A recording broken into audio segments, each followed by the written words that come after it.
দুনিয়া সফরের এই সংক্ষিপ্ত সময়ে কেউ কারোর জন্য অপেক্ষা করে না।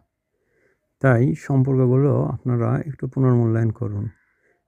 যে এই সংক্ষিপ্ত সময়ের মধ্যে আপনার কাছে কে এলো আর কে গেল? কে আপনাকে ভালোবাসলো আর কে ভালোবাসলো না?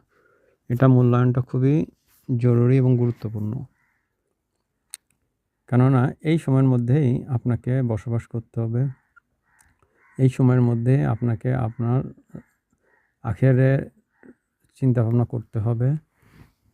আপনি এসেছেন এক জগৎ থেকে, এই সংক্ষিপ্ত সফর শেষে আরেক জগতে চলে যাবেন।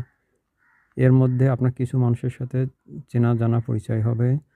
কিছু মানুষের সঙ্গে আপনার রক্তের সম্পর্কের বন্ধন তৈরি হবে। কিছু মানুষের সাথে আপনার আত্মার সম্পর্কের বন্ধন তৈরি হবে।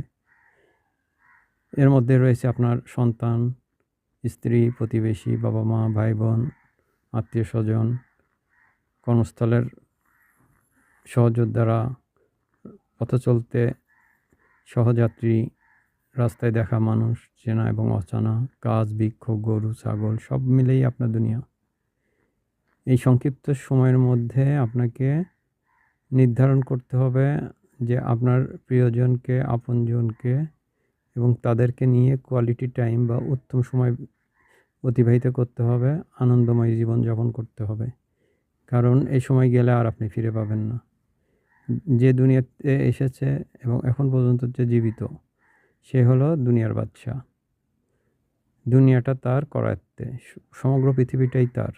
সে যেদিকে ইচ্ছা তাকাবে, যেদিকে ইচ্ছা দৌড়াবে, যেদিকে ইচ্ছা চলাচল করবে, যা ইচ্ছা তাই খাবে, যা ইচ্ছা তাই আয় করবে।